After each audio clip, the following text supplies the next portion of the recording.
My team is not meant to witch hunt any service providers within the port. We are not happy the way things are being done presently, but we want to avoid clashes between freight forwarders and service providers.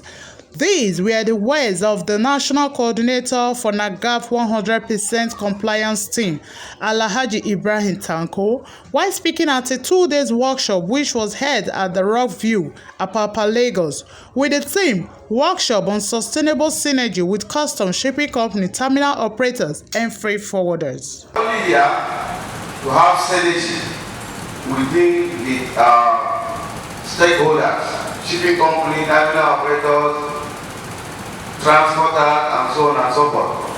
Let's look ourselves eyeball to eyeball and act and tell ourselves the truth. What really is the problem we have?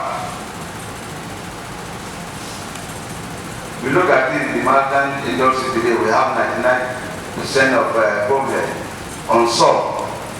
And nobody will do that for us. We are the only people that can do that ourselves. And we decided to call ourselves, to look ourselves and ask what really is the issue, so that we can be able to find a way of resolving that matter without violence. We don't want to have a synergy within ourselves, like a platform where we can be able to communicate it, instead of us fighting ourselves. Number one, the existence of multiple checkpoints of human interference along the port corridors, which often slow down the movement of truck released from frigates into the ports. From frigates, like for instance, from the port now down to the port now, you see different multiple checkpoints of excursion. They are not there for sake of sanity, orderliness, or protection of life and property, but to collect money from trucks. As they are collecting money, they are slowing down the movement of our trucks into the ports. 2, existence of uniform and non-uniform excursion bandits. The hoodlums, the area boys, they are there along the port corridor collecting money from truckers, despite having their color ticket to access the ports. They all often cause the slowdown. They slow down the pace at which our trucks are accessing the ports. They cause backward buildup of traffic along the port corridor. Number 3, inoperable or lack of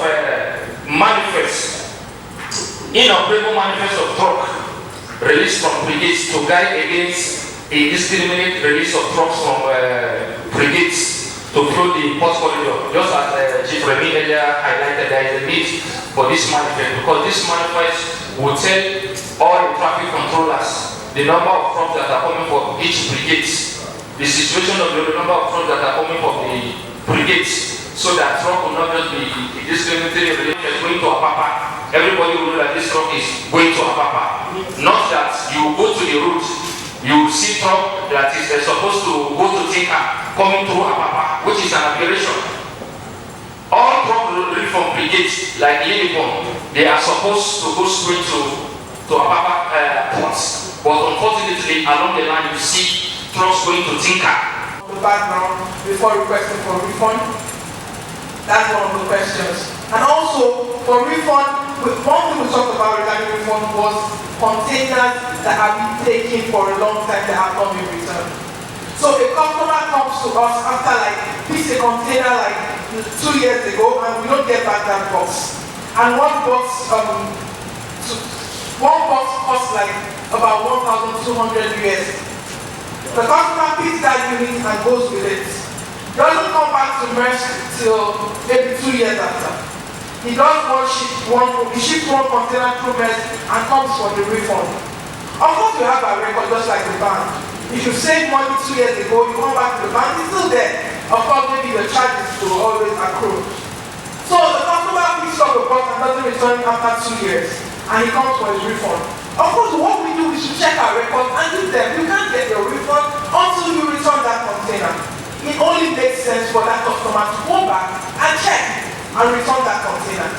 And if the customer also has some outstanding, they are supposed to clear it. There's what we tell customers now, you're coming to pick up your refund and you have outstanding, we can't give you because you have our money in your purse. And we also need those monies to run the terminal where those containers are being stored. The terminal don't keep our containers free. So of course there is demurrage accruing, and you come to pick up your refund for one box. When you have like 10 boxes already, all 10 old boxes that you have not paid. So these are part of the things that we should check regarding refund. If you check and you see all those things that paid, you check all those boxes, why not? Why do you want to keep your money? Why do you want to keep your deposits you pay? So please, that's one of the things we're also begging that gap, and also dealing with other agencies is to collaborate, which was the reason for that meeting we had last week. To collaborate and also ensure that our forwarders, our truckers, return those boxes that are with them, because we are losing a lot of money. Last year we lost about 2,000 boxes that were written off.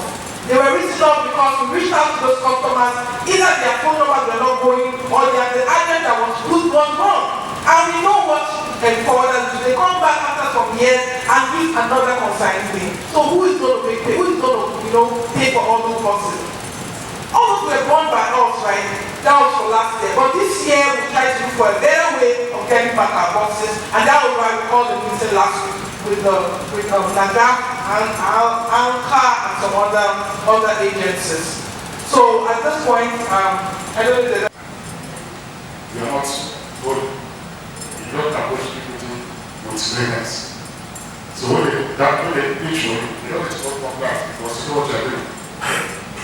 Compliance will not be out there. In fact, if they don't do money, they will feed you money. So this must change. Must change.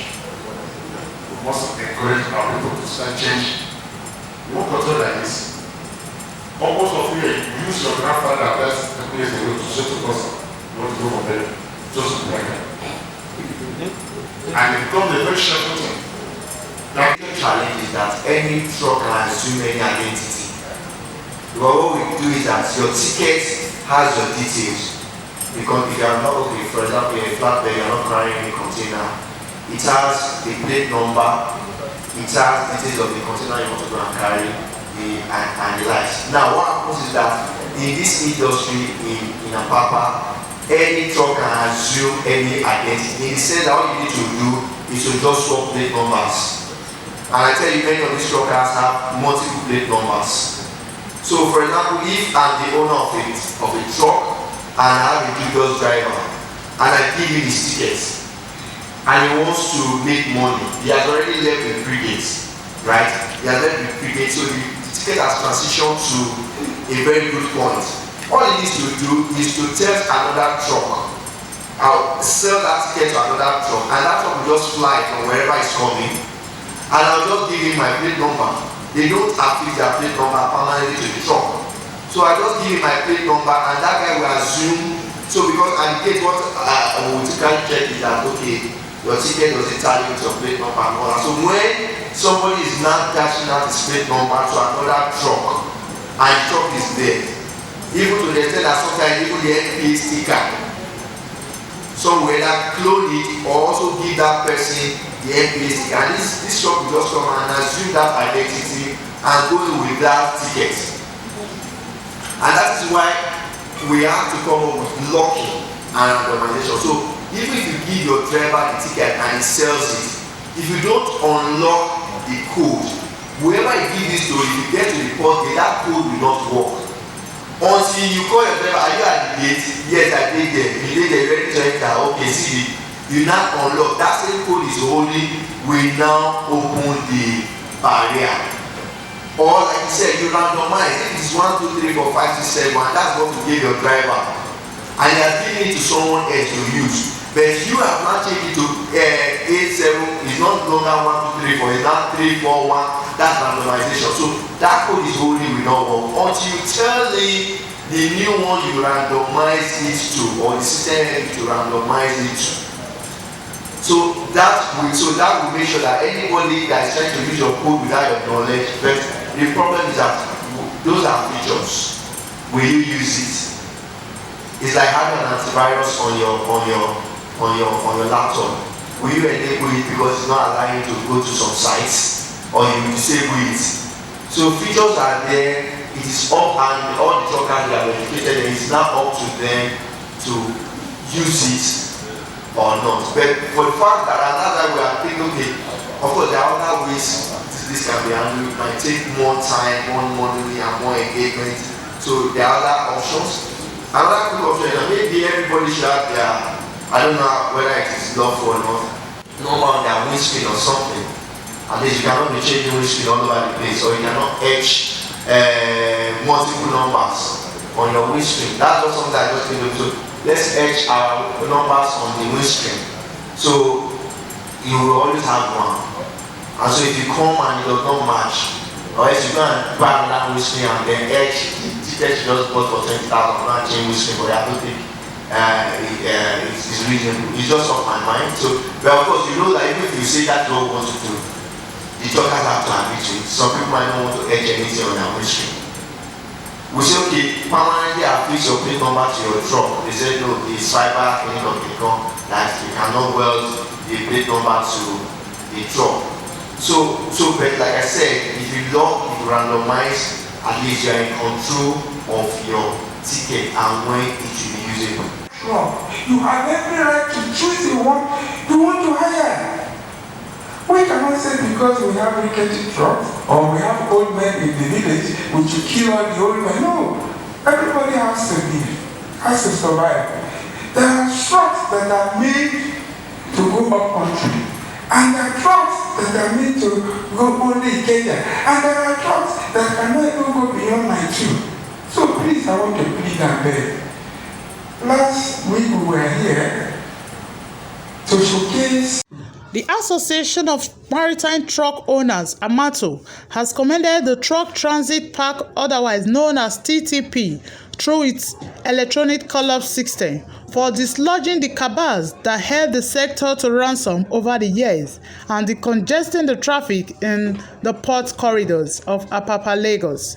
It is on record that the Nigerian Customs Service, Nigerian Shippers Council, shipping lines, terminal operators boycotted the event.